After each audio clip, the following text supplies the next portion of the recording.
Muy bien. Bueno, quiero decirles que este mensaje titulado Los peligros de judaizarse es la cuarta conferencia de una serie de mensajes que he titulado, que se llama Los peligros de judaizarse. La primera conferencia fue sobre el Shabbat. Hay una segunda conferencia, también está en YouTube, que es sobre el Shabbat. Luego tenemos la tercera conferencia fue sobre la circuncisión, y el tema de hoy es sobre se llama Los peligros de judaizarse, la Torá. Y vamos a hablar precisamente de un tema que es sumamente importante en estos días, y es acerca de si los cristianos debemos guardar la ley de Moisés, sí o no. En esta conferencia vamos a contestar si los judeocristianos deben guardar la ley al convertirse a Jesús, y si los gentiles debemos guardar la ley hasta nuestros días. Y este es un tema que realmente es importante, porque es innegable que ahorita estamos teniendo un crecimiento impresionante de las sectas judaizantes, precisamente porque están logrando atrapar personas como una presa, sobre todo de iglesias, la mayoría de las personas que están siendo presas de la secta de los judaizantes son personas de iglesias de corte pentecostal. Y estas sectas, no están evangelizando. Lo que están haciendo es llegando con argumentos a las personas de que le preguntan el apellido, y si el apellido tiene una conexión sefaradí con los judíos de España, entonces le dicen que usted es judío también, y entonces usted tiene que guardar la Torá. Y una de las razones que ha hecho que el tema de los judaizantes tome tanta fuerza es porque Israel volvió en el 48 a su tierra. Y el hecho de que Israel vuelva a su tierra y vuelvan a ser un estado otra vez, y el crecimiento del prosionismo, del movimiento sionismo como un movimiento político, le ha dado un nuevo aire y una nueva fortaleza a estas sectas judaizantes. Y es increíble la cantidad de cristianos gentiles que están cayendo presa de estos grupos. Pero impresionante. Nosotros vemos que han invadido las redes sociales, han invadido el YouTube con enseñanzas de que hay que guardar el sábado, que hay que guardar las fiestas, de que hay que circuncidarse. Han invadido realmente los países. Aquí en Costa Rica hay un crecimiento potente también de los judaizantes. En México es fuertísimo ese grupo también, y han venido creciendo muchísimo a lo largo de sobre todo Latinoamérica. Quiero decirles que el debate de si debemos guardar la ley de Moisés o no, no es un tema nuevo. Es como la Biblia dice en Eclesiastés: no hay nada nuevo debajo del sol, realmente. Los judaizantes fueron, junto con los gnósticos, la iglesia, las sectas dolores de cabeza del apóstol Pablo. Y créanme que en el fin de los tiempos, sin lugar a duda, vamos a tener un resurgimiento otra vez del gnosticismo, y vamos a tener un resurgimiento de los judaizantes. En la Biblia encontramos el debate de los judaizantes clarísimo. Por ejemplo, encontramos en Hechos capítulo 15, que se celebra el primer concilio de los apóstoles, donde el tema de discusión fue si la circuncisión era necesaria para la salvación, y el concilio de Jerusalén discutió también si era necesario guardar la ley los cristianos gentiles. Y parece mentira que, a pesar de que hay pasajes tan claros como Hechos capítulo 15, que dice que los apóstoles y el Espíritu Santo acordaron de que no se les debe imponer ninguna otra carga a los gentiles, más que no comer carne con sangre, no comer carne de ahogado y guardarse de la inmoralidad sexual, y pare de contar. Parece mentira que a estas alturas del siglo XXI haya sectas que digan que no, hay que guardar sábado, hay que guardar las fiestas, hay que circuncidarse, hay que guardar la ley de Dios. Este debate es muy viejo, lleva siglos de existir.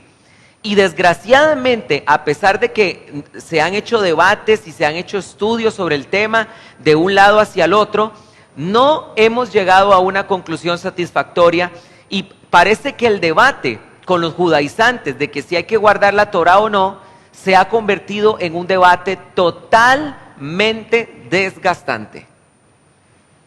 Se ha vuelto aburrido, se ha vuelto agotador, se ha vuelto desgastante. ¿Pero por qué razón?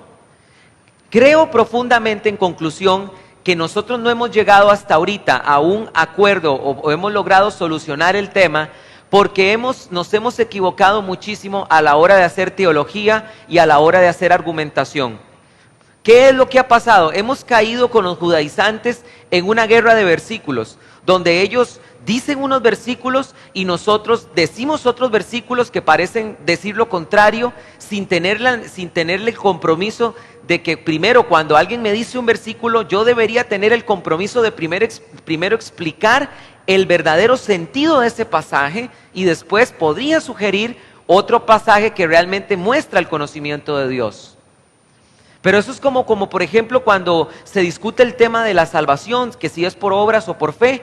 Es como que alguien venga y diga que el apóstol Santiago dijo que la salvación es por obras, porque así lo mencionó literalmente Jacobo en su carta. Dice Jacobo que Abraham fue considerado justo por sus obras. Entonces, si yo estoy defendiendo esa posición de que la salvación es por obras, no se vale simplemente llegar y decir, no es así, porque Pablo dijo en Efesios capítulo 2 que somos salvos por gracia. Un pasaje no anula otro pasaje. No hay contradicción entre los pasajes. Yo debería primero explicar por qué Santiago hizo esa aclaración, en qué contexto la hizo, y después de hacer eso podría explicar realmente qué es lo que el cristianismo enseña acerca de la salvación. Pero hemos entrado en un pulso de versículos tan absurdo que no nos ha permitido realmente llegar a una conclusión seria. Quiero decirles que he propuesto a lo largo de estas 4 conferencias 4 principios exegéticos que creo que son irreducibles, es decir, que me parece que aún judaizantes como no judaizantes podemos llegar a un acuerdo a ellos, y creo que estos 4 principios exegéticos nos podrían permitir lograr llegar a un puerto seguro de interpretación bíblica. Es decir, que estos 4 principios exegéticos que estoy a punto de mencionar son importantes, y hay que hacer la aclaración de que no aplican para todo tema bíblico, aplican precisamente para cuando estamos hablando de estos temas. ¿Y cuáles son esos principios, 4 principios exegéticos? Síganme por favor con muchísimo cuidado. Creo profundamente que ni siquiera un judaizante, si por lo menos es sincero y comprometido con la verdad, tiene que reconocer estos 4 principios exegéticos. En primer lugar, cuando se trata de si los cristianos deben guardar sábado o no, o si se deben circuncidar o no, o si deben guardar las fiestas o no, o todo aquello que tenga que ver con el comportamiento y cómo fue la vida de la iglesia primitiva, la mejor fuente es el Nuevo Testamento, no el Antiguo. Y no es que esté haciendo dentro del canon otro pequeño canon, sino es una cuestión de sentido común. Si yo quiero saber qué qué hacían o no hacían los cristianos primitivos, es evidente que el Nuevo Testamento es la mejor fuente, y por lo tanto, cuando queremos hallar respuestas sobre este tema, tiene que ser el Nuevo Testamento el primordial, no el Antiguo Testamento. Es decir, no se vale que yo quiera justificar que debemos guardar la ley desde el Antiguo Testamento, porque es el Nuevo Testamento el que va a decir al final de si sí o no los cristianos guardaron la Torá o no. En segundo lugar, el segundo principio exegético que estoy presentando en esta mañana es el siguiente. Sabiendo que el Nuevo Testamento es la mejor base para poder encontrar una solución, aún dentro del Nuevo Testamento tenemos que entender que es el apóstol Pablo al que le deberíamos poner mayor atención, ¿Por qué razón? Porque él es el apóstol de los gentiles y a Pablo le fue encomendado el ministerio de la incircuncisión. Entonces, en el Nuevo Testamento tenemos 27 libros, pero específicamente las cartas paulinas hablan a los gentiles y están dirigidos su mensaje a los cristianos incircuncisos, y es por esa razón que las cartas de Pablo son las que nos convienen más analizar dentro de este tema. En tercer lugar, y aún dentro de todas las cartas paulinas, no hay una mejor fuente para entender la teología de Pablo que la carta a los romanos. Porque la carta a los romanos este es el tercer principio exegético, la carta a los romanos es la carta en donde mejor Pablo sistematizó el cristianismo. La mejor exposición que tenemos del cristianismo en todo el Nuevo Testamento está en la carta a los romanos. Y cuando nosotros queremos entender a Pablo en sus 13 cartas o 14, como quieran ustedes pensarlo el día de hoy, vamos a ver muchas veces que encontramos en Pablo pasajes oscuros, pasajes que no son fáciles de interpretar. Y la mejor práctica que podemos hacer es ir a Romanos y ver si Pablo desarrolló el tema en Romanos para poder después interpretar bien a Pablo. Aunque evidentemente no todas las enseñanzas de Pablo se encuentran en los Romanos, pero el esqueleto, la columna vertebral y la sistematización de en qué consiste el cristianismo está en Romanos.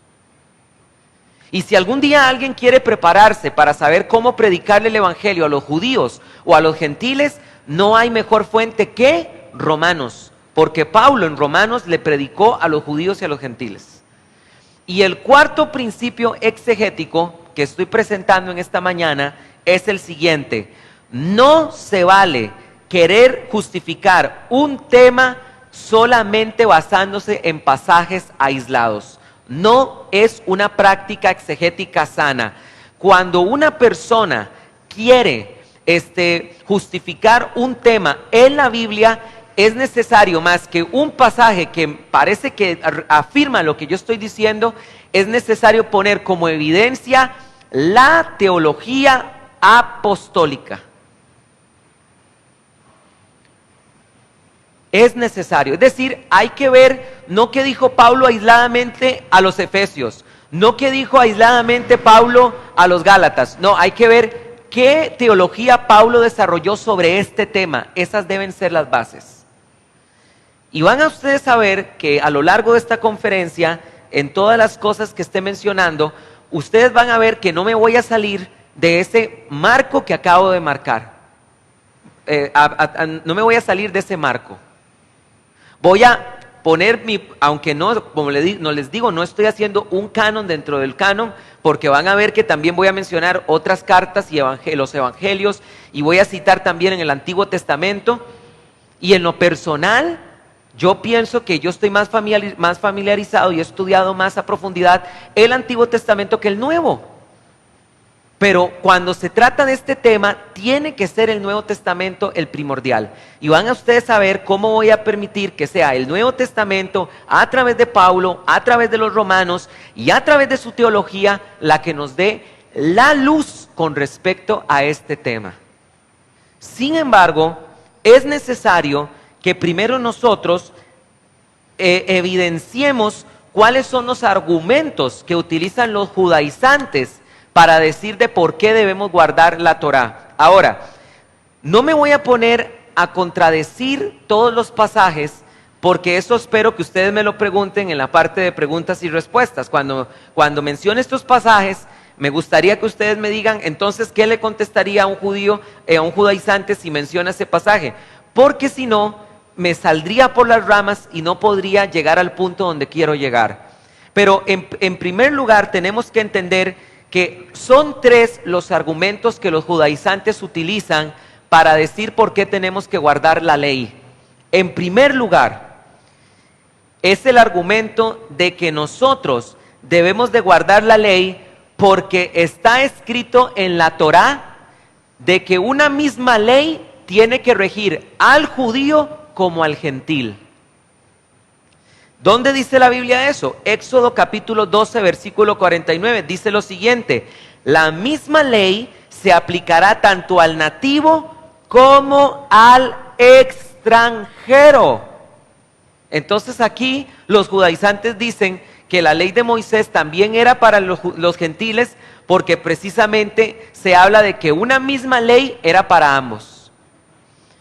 El segundo argumento que utilizan los judaizantes es el siguiente, y es de que antes de la entrega de la Torá en el monte Sinaí, que según la tradición judía fue 50 días después después de la salida de Israel a Egipto, cosa que no es verdad. No es cierto que fue a los 50 días, fue antes. Los judaizantes dicen que antes de que se entregara la ley de Moisés, ya Dios había entregado la ley la Torá.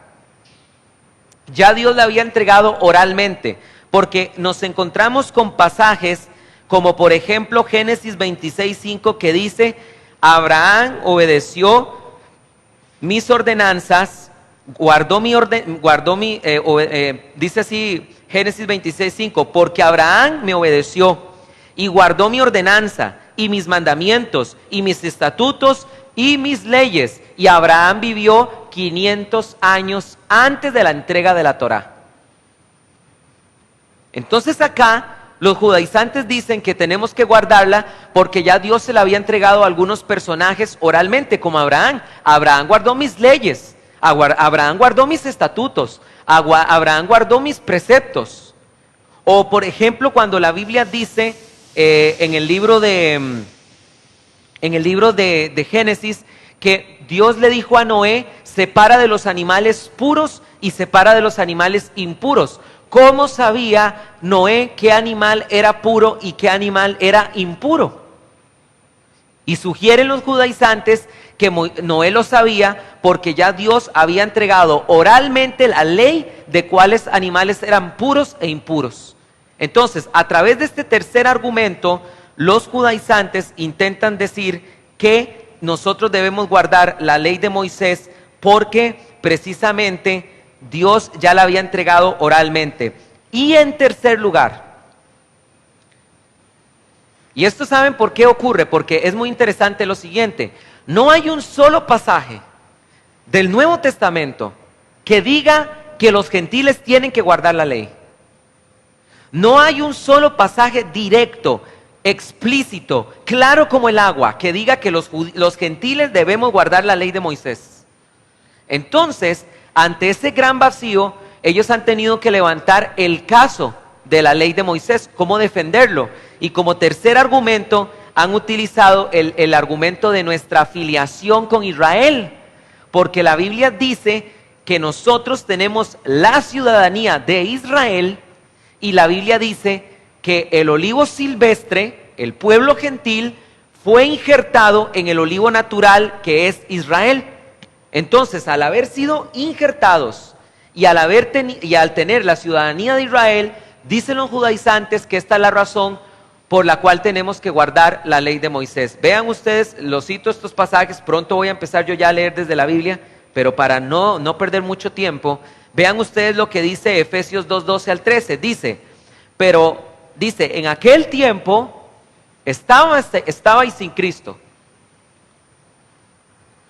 alejados de la ciudadanía de Israel y ajenos a los pactos de la promesa, sin esperanza y sin Dios en el mundo. Pero ahora en Cristo Jesús, vosotros que en otro tiempo estabais lejos, habéis sido hechos cercanos por la sangre de Cristo. ¿Qué nos está enseñando Pablo? Que tenemos la ciudadanía de Israel, que tenemos parte en los pactos de Dios, los mismos pactos que Dios hizo con Israel. Ahora los gentiles tenemos parte en esos pactos, y de ahí es donde se agarran los judaizantes. Y vean lo que dice Romanos 11:24. Dice: porque si tú, cortado de lo que por naturaleza es un olivo silvestre, ahí le está hablando a los gentiles, porque los gentiles son el olivo silvestre, y contra lo que es natural fuiste injertado en un olivo cultivado. ¿Quién es el olivo cultivado? Israel. ¿Cuánto más estos, es decir, los judíos, que son las ramas naturales, serán injertados otra vez en su propio olivo. Entonces, el argumento parece muy convincente. Pensar de que como tenemos la ciudadanía de Israel y estamos injertados en el Israel de Dios, y tenemos partes en las promesas de Dios, parece muy convincente concluir de que también deberíamos tener pactos en la ley de Israel. Y estos son los tres argumentos que utilizan. Pero vamos a analizar que ninguno de ellos es verdad. Pero no voy a estar contradiciendo específicamente los pasajes que he mencionado, porque después puedo, como les he dicho, hablar sobre ellos si ustedes lo preguntan en el tiempo de preguntas y respuestas. Pero quiero decirles por qué estos tres argumentos tienen serios problemas teológicos. Teológicos. No es que están en conflicto con otros pasajes, no, es que estos pasajes y estas afirmaciones, no los pasajes en sí mismos, estas afirmaciones tienen severas repercusiones teológicas, y es lo que quiero demostrar para que vean ustedes que no es válido la teología que han presentado los judaizantes. En primer lugar, vamos a refutar el argumento 1 y 2, el argumento de que una misma ley es para el gentil y para el judío, y vamos a refutar el argumento de que Dios entregó la ley oralmente antes de entregarla por escrito. ¿Por qué razón esta afirmación tiene serios problemas teológicos? Escúchenme por favor con cuidado, porque se está echando abajo toda la teología paulina que él desarrolló en Romanos capítulo 1, Romanos capítulo 2, en donde Pablo enseña de que los gentiles no tenían la ley de Dios. Cuando ustedes leen Romanos capítulo 1, Pablo empieza a presentarle el evangelio y vean ustedes donde me estoy yendo, a Romanos. Pero cuando ustedes estudian Romanos, ustedes van a ver que Pablo era un evangelista impresionante, porque él en el capítulo número 1 les está predicando a los gentiles. Y en el capítulo número 2, Pablo les está escribiendo a los judíos. Y les está diciendo la misma verdad, solo que de manera diferente. En Romanos capítulo 1 hay una declaración de Pablo que dice lo siguiente: porque las cualidades de Dios, su eterno poder y deidad, se hacen claramente visibles, de modo que nadie tiene excusa. Vean lo que dice aquí, Romanos 1:18, vamos rápidamente. Pablo, y si quieres apúntalo ahí donde tú quieras, Pablo se está dirigiendo a los gentiles en el capítulo 1, no a los judíos.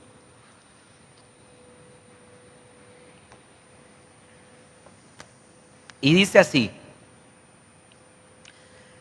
dice el versículo 18 lo siguiente: porque la ira de Dios se manifiesta desde el cielo contra toda impiedad e injusticia de los hombres que con injusticia retienen la verdad. Porque lo conocido de Dios es evidente entre ellos, porque Dios se los manifestó. Versículo 20. Porque las cosas invisibles de Él, tanto su eterno poder como deidad, se hacen claramente perceptibles desde la creación del mundo, entendiéndose que por medio de las cosas hechas, de modo que no son inexcusables. ¿Saben ustedes qué le está diciendo Pablo a los gentiles? Que Dios había entregado la creación y que la creación era suficiente testimonio para creer en Dios, y que por lo tanto los gentiles no tenían excusa con respecto a Dios, y que los gentiles eran culpables de pecado porque antes de adorar al Creador adoraron la creación. Vean lo que dice el versículo 21: porque habiendo conocido a Dios no lo glorificaron como Dios, ni le dieron gracias, por lo que fueron entregados a vanos razonamientos y a su necio corazón entenebrecido. Alegando ser sabios, fueron hechos necios, y cambiaron la gloria del Dios incorruptible en semejanza de imagen de hombre corruptible, y de aves y de cuadrúpedos y de reptiles. Por eso Dios los abandonó en concupiscencias de sus corazones a la inmundicia, para que entre ellos deshonren sus propios cuerpos. Estos cambiaron la verdad de Dios por la mentira y reverenciaron y sirvieron a la criatura antes que el Creador, el cual es bendito por los siglos. Amén. Pablo en Romanos capítulo 1 acaba de condenar a los gentiles y les acaba de decir que no tienen excusa delante de Dios porque el testimonio que Dios les había entregado era la creación. Pero nótese esto, nunca les reprochó la ley. Nunca les dijo, nunca les reprochó su desobediencia a la ley, de la ley mosaica. ¿Por qué razón? Porque no la tenían. Antes bien, Pablo vino y les cuestionó que no habían seguido el testimonio de la creación. Ahora, vean cómo Pablo va a condenar ahora a los judíos, al igual que ha hecho a los gentiles en Romanos. Ahora vamos a Romanos capítulo 2, versículo 14. Vean qué diferente se dirige Pablo a los judíos. Dice lo siguiente: porque cuando los gentiles, que no tienen ¿qué?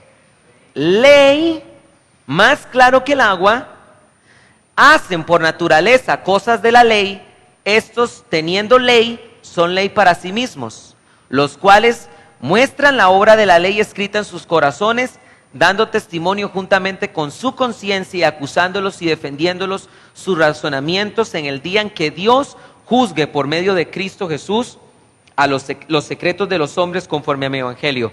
¿Saben cómo acaba de condenar Pablo a los judíos?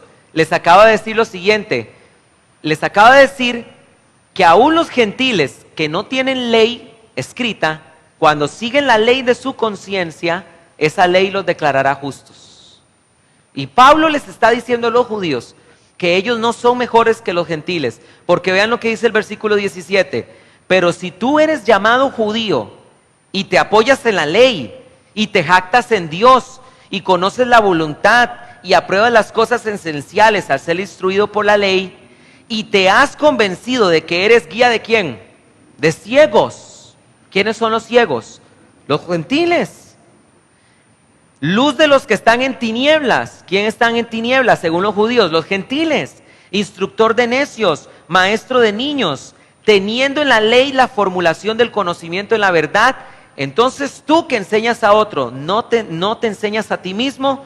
Tú que proclamas no robar, robas. Tú que dices no adulterar, adulteras. Tú que detestas a los ídolos, saqueas templos. Tú que te jactas de la ley, mediante la transgresión de la ley, deshonras a Dios. Entonces vean cómo empieza a fluir la teología paulina. Pablo le está diciendo a la nación de Israel que ellos están condenados porque ellos se han creído muy buenos, muy perfectos delante de los gentiles al decir no roben, no forniquen, no adulteren, pero ellos terminan robando, fornicando, adulterando. Y Pablo condena a los judíos de otra manera diferente. Los condena por la transgresión de la ley. Y a los gentiles los condena por no seguir el testimonio de la creación. Entonces, vean ustedes que en la teología paulina está más que claro que los gentiles nunca tuvieron ley mosaica. Nunca. Si así hubiera sido, Pablo los hubiera condenado en el capítulo 1. O los hubiera convencido de pecado, para que no se malinterprete el condenado. Esta teología es tan clara que cuando Pablo le predicó a los atenienses, que eran gentiles, vean lo que Pablo les dijo. Vamos por favor a Hechos capítulo 17. Hechos capítulo 17, versículo 29. Hechos capítulo 17, versículo 29. Si ustedes leen el contexto, Pablo viene huyendo de Berea, andaba predicando el evangelio en Tesalónica, predica el evangelio en Berea y ahora llega a Atenas y empieza a predicar el evangelio. Y empieza a ver que en Atenas hay templos en cada esquina y hay imágenes en cada esquina. Y se encuentra Pablo en Atenas, un templo que dice al Dios no conocido. Y ve que la ciudad entera está sumergida en idolatría. Y viene Pablo y les predica de esta manera a los gentiles. Y les dice en el versículo 29. Siendo pues linaje de Dios, no debemos suponer que la divinidad es semejante a oro, plata o piedra o escultura de arte y de imaginación de hombres. Pues bien, Dios, pasando por alto los tiempos de ignorancia, Pablo les está diciendo a los atenienses que Dios había pasado por alto el tiempo de la ignorancia. ¿El tiempo de la ignorancia de quién? De los gentiles. Y que por esa razón adoraban ídolos y hacían imágenes de oro y plata. Pero vean lo que Pablo les dice en el 30. Pues bien, Dios, habiendo pasado por alto los tiempos de la ignorancia, ahora manda a todos los hombres que en todo lugar se arrepientan. ¿Saben qué enseña la teología paulina? Que los gentiles siempre han estado en un tiempo de ignorancia. Sugerir de que Dios entregó la ley, la misma ley para el gentil que para el extranjero. Sugerir que Dios le entregó la ley oral a Noé, que era pagano, no era judío. Sugerir que Dios le entregó la misma ley a a Abraham, que no era judío. Sugerir que hubieron gentiles que recibieron la ley de Dios, la ley mosaica de antemano. Sugerir que las naciones conocían la ley mosaica, aunque sea oralmente, es agarrar la teología de Pablo y arrancarla de la Biblia. Porque ¿qué hiciste? La dispensación de la ignorancia de los gentiles. Entonces, este argumento judaizante es ridículo totalmente.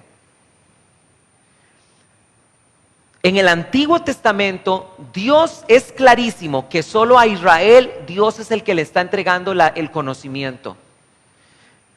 Cuando un niño judío cumple los 12 años y se le considera adulto, lo primero que tiene que presentarse en la sinagoga, y es quizás uno de los pasajes más importantes del judaísmo, es que tienen que decir Deuteronomio 6:4. Shema Israel, oye Israel, Adonai Eloheinu, el Señor nuestro Dios, Adonai Echad, el Señor uno es. Pero noten lo que dice el texto, Shema Israel. No dice Shema Goin, no dice escucha gentiles, dice escucha Israel. Y mencionando este pasaje, un judaizante me contestó y me dijo, entonces quiere decir que de este pasaje nosotros los gentiles no podemos deducir que Dios es uno, porque fue dedicado para Israel. Por favor, ¿qué es ese argumento? Mire, cuando nosotros leemos la carta a los Corintios no fue escrita para nosotros, fue escrita para los Corintios. Y sin embargo, podemos discernir qué podemos aprender de lo que Pablo le habló a los Corintios. Entonces, son dos problemas de diferente naturaleza. Una cosa es lo que podemos entender, lo que podemos extraer del texto, la enseñanza que podemos aprender del texto. Y otra cosa es a quién está siendo dirigido el texto. Vean ustedes lo que dice el Salmo 147, versículo 19. Salmo 147, versículo 19. Salmo 147, versículo 19. No solo están contradiciendo la teología paulina, están contradiciendo también el Antiguo Testamento, porque el Salmo 147, 19 dice, 147, 19 dice, manifestó sus palabras a Jacob. ¿A quién? A los Goin, a los gentiles. No, dice que es a Jacob. Sus decretos y sus mandatos, ¿a quién? A Israel. Versículo 20, vean lo que dice y subráyalo. Con ninguna nación hizo así, ni les dio a conocer sus mandatos. Aleluya. Entonces, la superhistoria de decir de que hay una ley que Dios transmitió oralmente, que Dios transmitió la ley oral, la ley mosaica oralmente a los gentiles, es absurdo. Vamos a analizar el argumento 2. que es el que dice,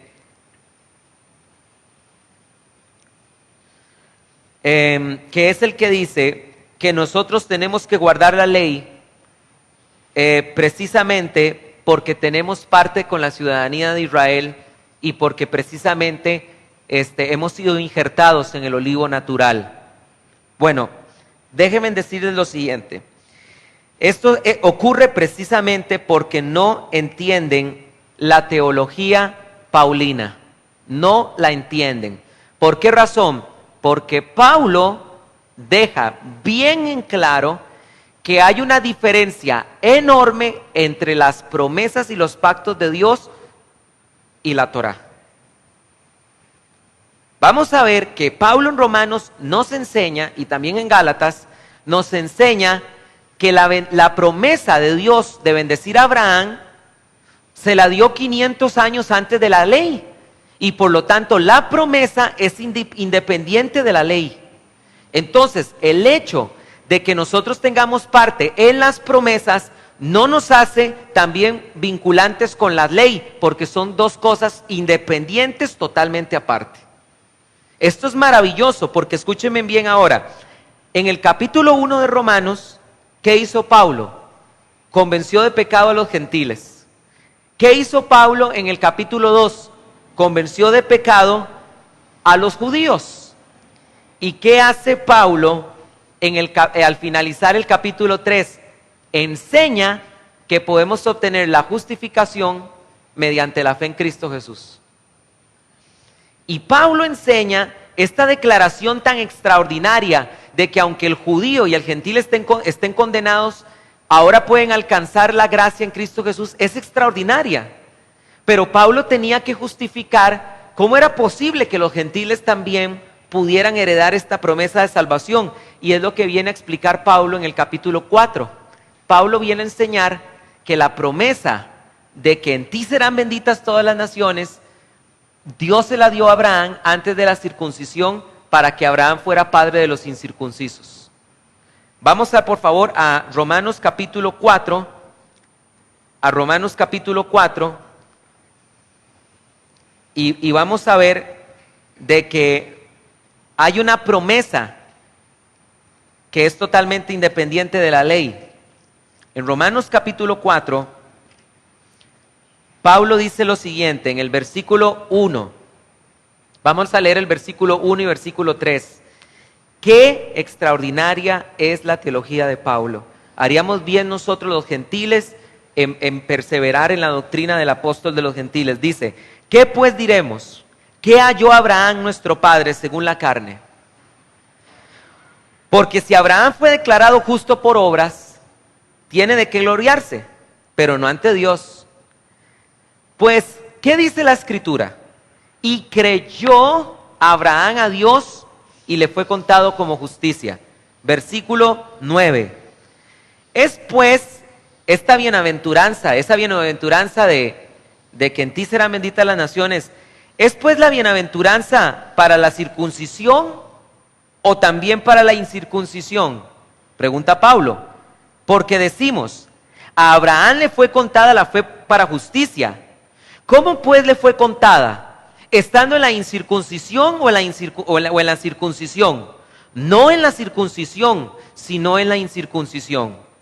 Y recibió la señal de la circuncisión como sello de la justicia de fe cuando estaba en la incircuncisión, a fin de ser él padre de todos los que creen sin que estar circuncidados para ellos, a fin de ser padre de los que creen sin estar circuncidados para que ellos les sea contada como justicia.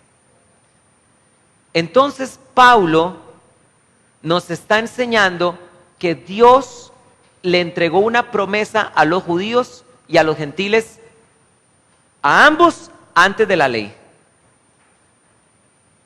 Quiere decir que si alguien está diciendo, pero usted tiene parte en los pactos, sí, amén. Pero usted es Israel, sí, por promesa. Entonces usted tiene que tener parte también con la ley, porque no se vale solo decir, me gustan los pactos y las bendiciones, pero no el compromiso de la ley. Estás totalmente equivocado. No has entendido todavía que las promesas son antes que la ley. Y esto Pablo lo explica en Gálatas capítulo 3. Vamos a Gálatas capítulo 3.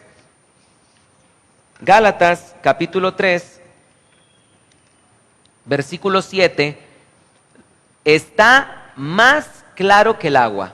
Más claro que el agua, Pablo no lo pudo dejar. Vean lo que dice. Sabed, por tanto, que los de fe, estos son hijos de Abraham. Y la Escritura, previendo que Dios declara justos a los gentiles por fe, anunció de antemano la buena noticia a Abraham: en ti serán benditas todas las naciones.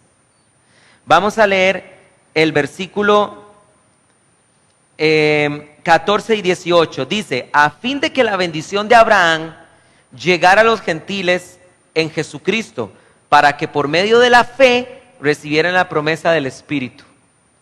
Hermanos, hablo en términos humanos. Un pacto, aunque sea de hombre, nadie puede invalidarlo ni añadirle una vez ratificado. Ahora bien, las promesas fueron dichas a Abraham y a su simiente. No dice y a sus simientes, como refiriéndose a muchas, sino como de una, y a tu simiente, la cual es Cristo.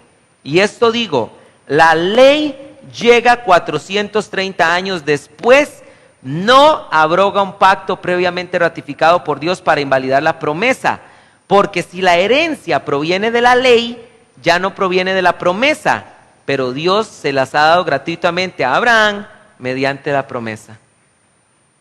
Más claro no lo puedo dejar, no lo puedo expresar, más que citando a Pablo literalmente. Pablo aquí está aclarando de que la bendición de Abraham se iba a cumplir en la simiente, y la simiente es Cristo, y que la ley no tiene nada que ver con la promesa. Ahora, vamos a analizar el tercer argumento, de que nosotros tenemos que guardar la ley de Moisés, porque hay un tercer argumento que creo que no mencioné, y es que los judíos, los judaizantes dicen que tenemos que estar bajo la ley de Moisés, porque sin ley no hay definición de lo que es pecado. Y aunque es verdad de que sin ley no hay definición de pecado, eso es cierto. Si no hay una ley que diga, si no hay una señal que diga alto, si yo paso sin detenerme, nadie me puede condenar, nadie me puede juzgar, no hay una ley que diga alto. Entonces es verdad lo que dicen los judaizantes, sin ley no hay conocimiento de pecado. Pero es que es aquí donde cometemos errores los pastores y los maestros, porque muchas veces hemos escuchado en las iglesias cristianas decir que nosotros ya no estamos bajo la ley, ya no tenemos ley, y están equivocados. Sí estamos bajo la ley, pero no bajo la ley mosaica, sino bajo la ley del Espíritu, que es diferente. ¿Cuál es esa ley? Romanos capítulo 8. Vean ustedes que toda la teología sale de Romanos. Romanos capítulo 8 dice lo siguiente: si tenemos una ley. Romanos capítulo 8 dice lo siguiente: ahora pues, ninguna condenación hay para los que están en Cristo Jesús. Versículo 2. Porque la ley del Espíritu de vida en Cristo me libertó de la ley del pecado y de la muerte. ¿La ley de quién? Del Espíritu. Y vean lo que dice el versículo 12 y 15. Dice: así que entonces, hermanos, somos deudores no a la carne. Escúchenme, amados santos de Dios, iglesia de Dios. Nosotros los cristianos no somos deudores a la carne, para vivir conforme a la carne. Porque si vivís conforme a la carne, habréis de morir. Pero si por el Espíritu hacéis morir las obras del cuerpo, viviréis. Porque todos los que son guiados por el Espíritu de Dios, estos son hijos de Dios. Porque no recibisteis un espíritu de esclavitud para estar otra vez en temor, sino que recibisteis el espíritu de adopción, por el cual clamamos, Abba, Padre. Nosotros los cristianos tenemos al Espíritu Santo que nos es ley en nuestro corazón. ¿Y saben cuál es la función del Espíritu Santo? Según Juan 14:26, Jesús dijo, mas el Consolador, mas el Paracletos vendrá y Él les dirá a ustedes todo lo que yo os dije y todo lo que yo he enseñado. Aquí está escrita en el corazón la ley. Y esa ley del Espíritu también se llama la ley de Jesús, porque la ley del Espíritu es la predicación de Jesús en nuestro corazón. Cuando los apóstoles en Hechos capítulo 15 dijeron que de la ley de Moisés solo tenemos que guardar, no comer carne con sangre, nosotros los cristianos no comemos morcilla, no comer carne ahogado y guardarnos de las inmoralidades sexuales, eso fue lo único que se pidió que se guardara de la ley de Moisés. Y cuando afirmamos esto, los judaizantes vienen y dicen, entonces podemos adulterar, porque solo eso hay que guardar de la ley de Moisés. Entonces podemos robar, porque solo eso hay que guardar de la ley de Moisés. Por favor, y toda la predicación de Jesús, en la cual Jesús dijo, amarás a tu prójimo, donde Jesús empezó a confirmar el verdadero sentido de la ley, y el mandamiento nuevo que el Señor nos dio, este mandamiento nuevo os doy, que os améis los unos a los otros, así como yo os he amado. Es la ley del Espíritu, que es más estricta que la ley de Moisés. ¿Cómo que más estricta? Vosotros oísteis que fue dicho, no desearás a la mujer de tu prójimo. Pero yo os digo, no fornicarás, perdón. Pero yo os digo que cualquier hombre que mire a una mujer para desearla en su corazón, de cierto os digo que ya fornicó con ella en su corazón. Es más alta la ley del Espíritu. Vosotros oísteis que fue escrito, no adulterarás. Vosotros oísteis que fue escrito, el que quiera divorciarse, que le dé carta de divorcio a su esposa. Mas yo os digo que el que se divorcia a no ser por causa de inmoralidad sexual y se une a otra mujer, ya fornicó, ya adulteró con ella en su corazón. La ley es más alta. Vosotros oísteis que fue escrito, ojo por ojo, diente por diente. Mas yo os digo, nosotros superamos la ley de Moisés, porque es más exigente, pero tenemos al Espíritu de Dios que nos permite poder cumplir esa ley. Así que sí vivimos bajo una ley.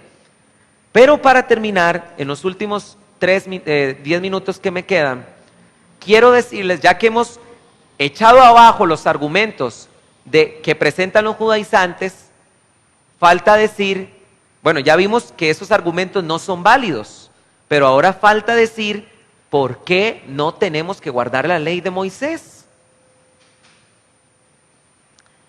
Y vean ustedes que los 4 argumentos que les voy a dar están, adivinen dónde, en Romanos. Porque es ahí donde está la esencia del Evangelio. Pablo en Romanos capítulo 1, en Romanos enseña lo siguiente. Vamos a Romanos 3:28. Pablo en Romanos nos va a explicar para qué sirve la ley de Moisés. ¿Para qué sirve la ley de Moisés? Esto es lo primero que la teología paulina enseña sobre la ley de Moisés.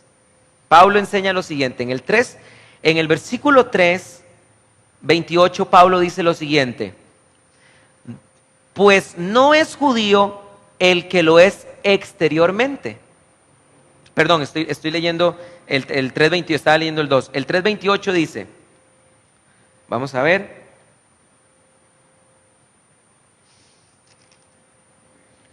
Un segundito. Vamos a ver. Sí. Me perdí, vamos a ver. No, vamos a ver un segundito, ya casi. Romanos capítulo 3. Cosas. Denme un segundo, por favor. Bueno. Pablo explica lo siguiente en Romanos 3:28, si estaba bien la cita, perdón. Dice, porque sostenemos que el hombre es declarado justo por fe sin las obras de la ley. El Evangelio de Pablo está explicando que el ser humano es justo ¿por qué? Por la fe, no por las obras de la ley. Ese es un principio paulino. Pero ahora vean lo que dice Pablo en Gálatas 3:11. El principio paulino de Romanos es que la salvación no es por obras, sino por fe. Pero Gálatas capítulo 3, versículo 11, vean lo que dice. Mucha atención, por favor. Dice, esto es lo que Pablo va a enseñar acerca de la ley. Dice el 11 y 12, y es evidente que por la ley nadie es declarado justo delante de Dios, el justo por fe vivirá. Cristo nos redimió, el 12, pero la ley no es por fe, sino el que haga estas cosas vivirá por ellas. Pablo está explicando que la ley ofrece una justicia, pero esa justicia es basada en las obras, no en la fe. Y esto no se lo está inventando Pablo. Este versículo 12 de Gálatas 3:12 es una cita directa de Levítico 18:5. Vamos a Levítico 18:5 para que vean lo que dice la Biblia. Levítico 18:5. Aquí Pablo no se está inventando nada, sino que Pablo, como un buen rabino, está explicando el verdadero sentido de la ley de Moisés. Porque la ley en sí misma ofrece una justicia. Vean lo que dice Levítico 18:5. Observaréis mis estatutos y mis decretos, pues el hombre que haga estas cosas, obras, el hombre que haga estas cosas, obras, ¿qué dice? Vivirá por ellas, yo, Yahvé. Entonces, bíblicamente hablando, esta es la naturaleza de la ley de Moisés. La ley de Moisés ofrece justicia en sí misma, pero esa justicia es por obras. Y según la teología de Pablo, en Romanos 3:28, dice la Biblia que en esta dispensación Dios quiere que la salvación sea por fe mediante Jesucristo. Entonces ya no podemos guardar la ley porque la ley ofrece una justicia diferente a la que Dios espera que nosotros adquiramos, que es la de la fe mediante Jesús. Segundo argumento, la ley tiene una cláusula de maldición. Deuteronomio 27:26. Deuteronomio 27:26. Deuteronomio 27:26. Dice lo siguiente.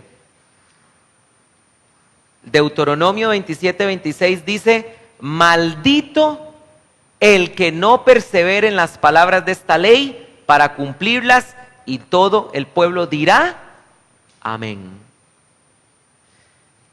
Nosotros no podemos guardar la ley de Moisés porque la ley de Moisés trae una cláusula de maldición al que no la cumple al 100%. Y nadie puede cumplir la ley al 100% más que Jesús. Y ya nosotros no estamos bajo maldición. Si alguien sugiere que estamos bajo la ley de Moisés, estamos bajo esta maldición. Y esto no lo digo yo, lo dijo Pablo, porque este mismo pasaje, Pablo lo va a explicar en Gálatas, capítulo 3, otra vez, Gálatas. Ya casi vamos a terminar. En Gálatas, capítulo 3,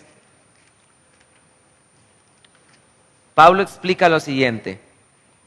Gálatas 3:10 dice, vean la declaración de Pablo, Gálatas 3:10, porque todos los que son de las obras de la ley, ¿qué dice? ¿Están qué? Bajo maldición. Porque está escrito, Deuteronomio 27:26, maldito el que no persevere en todas estas cosas que han sido escritas en el rollo de la ley para hacerlas. Pero vean lo que dice ahora el versículo 13. Cristo nos redimió de la maldición de la ley al hacerse maldición a favor de nosotros, porque está escrito, maldito todo el que es colgado de un madero. Ya no podemos estar bajo la ley porque estaríamos afirmando estar bajo maldición. Tercer argumento, faltan dos más para terminar. Pablo enseña en Primera de Timoteo 1:8 lo siguiente. Primera de Timoteo 1:8. Los que tenemos la Biblia textual, está en la página 1367. Esto es por ignorar la teología paulina. Vean lo que enseña Pablo. Pablo enseña: nosotros no obstante sabemos que la ley es buena. No me vayan a malinterpretar cuando mencioné de que la ley tiene un cláusula de maldición. La ley no es mala. El problema somos nosotros. La ley en sí misma es buena. Aquí lo dice: nosotros no obstante sabemos que la ley es buena si uno la usa legítimamente. Sabiendo esto, que la ley no está puesta para el justo, que la ley sino para los transgresores y desobedientes, para los impíos, pecadores, irreverentes, profanos, parricidas, matricidas, para los homicidas, fornicarios, homosexuales, secuestradores, mentirosos, pérjuros y todo aquel que se opone a la sana doctrina. ¿Saben por qué no podemos estar bajo la ley de Moisés? Porque la ley de Moisés es para el transgresor y ahora nosotros en Cristo somos declarados justos, no aplica para nosotros. Y la última razón por la cual no podemos estar bajo la ley es porque Pablo explica que cuando vino la simiente, que es Cristo, hasta ahí llegó la ley. Y eso aplica para los judíos también, para los judeocristianos. Y es un tema complejo porque en algún momento yo he explicado que los judeocristianos sí deben de guardar siguiendo circuncidándose, pero no por la ley, sino por el pacto, que es diferente. Pero bueno, para no meterme en este tema, vean ustedes lo que dice Gálatas 3:19. Y con este pasaje terminamos. Gálatas 3:19. Pregunta Pablo. Gálatas 3:19. ¿Para qué entonces la ley? Qué pregunta más importante, ¿verdad? Porque ya hemos hablado que la ley no aplica, que ya la ley para nosotros no tiene validez, ni para el judío. Entonces la pregunta que viene es: ¿para qué fue dada la ley? ¿Para qué fue dada la ley? Entonces Pablo contesta: ¿para qué fue entonces la ley? Fue añadida por causa de las transgresiones, hasta que viniera ¿quién? La simiente, a la cual ha sido hecha la promesa, que fue promulgada por medio de ángeles, en mano de un mediador, y el mediador no es uno solo, pero Dios es uno. Entonces la ley es contraria a las promesas, de ninguna manera. Vino la ley a causa de las transgresiones hasta que viniera la simiente. Y ya la simiente vino. Y Jesús, los engañé, faltaba un pasaje, Mateo 5. Con este sí termino. Palabra de scout.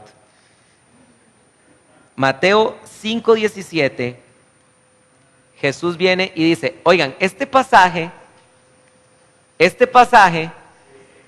ha sido utilizado por los judaizantes para decir que la ley debemos guardarla, pero no terminan de leer el pasaje porque dice lo siguiente: no penséis que vine a abrogar la ley o los profetas.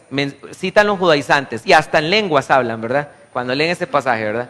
No penséis que vine a abrogar la ley y los profetas, ¿verdad? Y suena el chofar, ¿verdad? Y se agarran la barba y todo, y aleluya, y bendito sea el nombre, ¿verdad? No penséis que vine a abrogar la ley y los profetas. No vine a abrogar, sino para cumplir. Ay, qué bonito suena, ¿verdad? Sino para cumplir. Porque de cierto os digo que hasta que pase el cielo y la tierra, de ningún modo pasará una iota ni un trazo de la ley hasta que todo se cumpla. No pasará el cielo ni la tierra, ni una iota de la ley hasta que todo se cumpla. ¿Y qué dijo Jesús? No piensen que he venido a abrogar la ley. ¿Vine para qué? Para cumplirla. No pasará ni una sola letra de la ley hasta que toda se cumpla. Y ya fue cumplida. Él la cumplió. Por eso Pablo dijo que la ley vino por causa de las transgresiones hasta que apareciera la simiente. Entonces, vemos, amados santos de Dios, que el caso de si debemos guardar la ley de Moisés o no, queda totalmente claro y queda totalmente al descubierto que la posición judaizante comete un serio error de exégesis bíblica. Hemos terminado. Voy a pedirle, vamos a pasar al tiempo de preguntas y respuestas. Estamos bien de tiempo, duré exactamente lo que tenía que durar, ni un minuto más ni un minuto menos. Voy a pedirle por favor a Jorge que pase adelante, y si tienen preguntas, amados santos de Dios, o comentarios, Jorge, que tome el micrófono, que se lo acerque bien.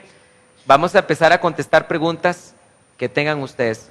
Pueden levantar la mano, por favor, y con mucho gusto les vamos a contestar. Tal vez si Elías, gracias, nos ayuda con el micrófono. Bien, ¿preguntas, hermanos? ¿Alguna pregunta? ¿Alguna pregunta? Quedó clarísimo como el agua. ¿Alguna pregunta de las redes, tal vez? ¿O algún comentario? ¿Tiene una? Ok, dígala, por favor. Para volver a los versículos que usted mencionó al principio, cuando habla, es en Éxodo, ¿verdad? Que se dice que los judíos y los gentiles tienen que vivir bajo la misma ley. ¿Se está refiriendo a los gentiles que van a vivir entre los judíos o es...? Exacto. Ok. Exacto. Es lo que dice Éxodo 12:49. El extranjero que habite entre vosotros. Uh-huh. Y es lógico. Usted se viene a vivir a un país que no es el suyo y usted se tiene que sujetar a las leyes de ese país, ¿no? No va a decir que usted no va a venir diciendo que es árabe y que aquí va a tener 7 esposas, ¿verdad? Aquí solo se puede tener una esposa. A veces hay juntos que se devuelven, ¿verdad? No, pero... Entonces, es esa la respuesta. No sé si Jorge piensa igual que yo. ¿Sí? ¿Qué otra pregunta?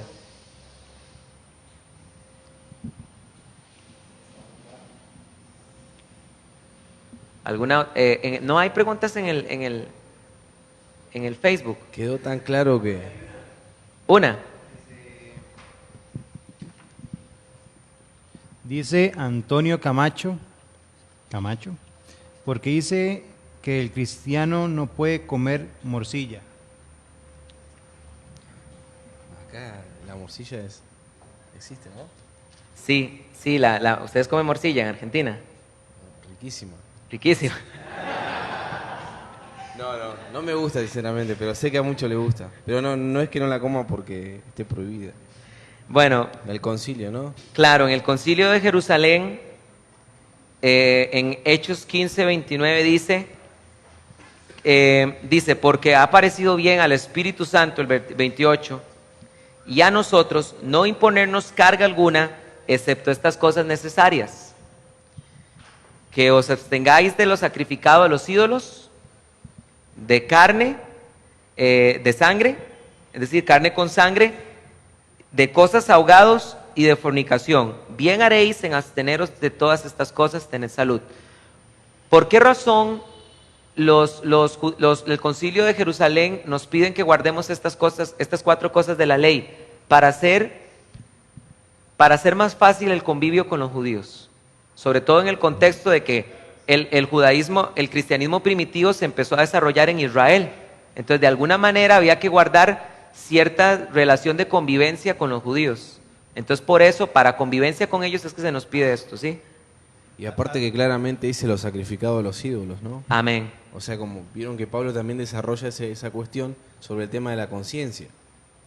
Una vez, le voy a contar una anécdota. ¿De la morcilla que comiste? No, de otras, peor. No. En la universidad tenía un amigo que es mexicano y viene un día y me dice, traje algo para vos. Tengo pan de muerto para conviarte, me dice. Pan de muerto. Yo digo, qué raro. Y se veía, la verdad, muy rico. Y entonces le pregunté yo qué significaba. Y realmente era como una especie de sacrificio. Sinceramente, le confieso, me dio tanta vergüenza en decirle que no y lo comí al pan. Estaba rico. Pero después, claro, pensando y acordándome lo que Pablo decía, a la verdad tendría que haberlo comido y no haberle preguntado nada, por una cuestión de conciencia, ¿no? Por una cuestión de vergüenza, o sea, de quedar mal con la persona, me lo comí todo, ¿no? No, comí un pedacito, ¿no? Y bueno, ahí es una cuestión de conciencia, pero ahí en el Concilio de Jerusalén dice justamente que está claramente sacrificado a los ídolos. Claro, y porque, para que no les metan gato con liebre, el argumento de los judaizantes con respecto, porque con un pasaje tan claro como Hechos 15, ¿verdad? Del Concilio de Jerusalén, donde solo se dice que eso hay que guardar la ley, ¿qué hacen los judaizantes con ese pasaje? Bueno, se inventan una historia absurda y dicen que es que, porque un pasaje literalmente dice que los fariseos se levantaron y dijeron, es necesario que guarden toda la ley de Moisés. Y entonces Pedro se levanta y les dice, ¿por qué ustedes quieren poner un yugo que ni siquiera nosotros ni nuestros padres pudieron llevar? Y entonces los judaizantes dicen ahí que ahí no se está discutiendo de la ley de Moisés, sino que se está discutiendo de la ley oral de los rabinos acerca de Moisés. Qué argumento más, qué excusa más sucia, ¿verdad? Porque no puede ser de esa manera, porque las 4 cosas que nos piden que sí guardemos de la ley son escritas, no son orales. Entonces el contexto era la ley de Moisés, no la ley oral. La tradición oral no era esa, era la ley escrita. Entonces eso hay que saberlo bien. ¿Alguna otra pregunta, hermanos? Tengo una. Sí, pero hable duro para que escuchen. Hace poco estaba viendo como un documental en Turquía, ¿verdad? Que de las cadenas de restaurantes, digamos, un ejemplo, McDonald's, ¿verdad? En la caja dice, este alimento es para un dios ahí, halal o algo así. Entonces, y en ese caso, y en muchos lados, digamos, en un cristiano, ¿qué haría en un caso así? O sea, yo llego y veo que dice eso en la caja, y yo digo, y no va a poder comer eso, no me siento tranquilo, ¿verdad? No, en muchos lados, o sea, en muchos lados, casi, digamos, en ese país, casi en todo el país, un pollo o lo que sea, dice para quién es, para qué Dios es. Entonces es un toque complicado, ¿verdad? Sí, bueno, y hay un mandato apostólico muy claro. No podemos comer animales ofrecidos, cosas ofrecidas a los ídolos. Tenemos un amigo, Francisco, que es el hermano de Juan José Menor. Entonces él vacilando dice, por eso es que yo cuando me siento a la mesa, yo no pregunto, no me digan nada, porque mientras yo no sepa nada, no hay problema. Pero no, sí tenemos que tener cuidado con eso. Tenemos que tener ese cuidado. Aquí hay unas. ¿Sí?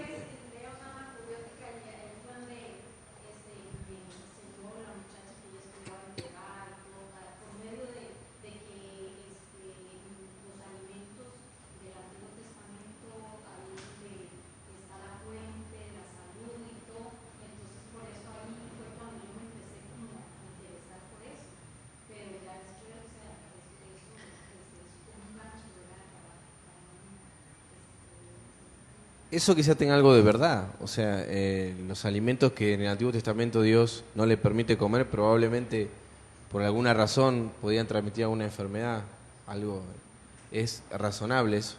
El tema después, a través de eso, convertirse en un judaizante. Claro, Y es que son muy astutos. Claro, y hay otras cuestiones, por ejemplo, el que cumple la ley tiene que cumplirla toda, ¿verdad? Amén.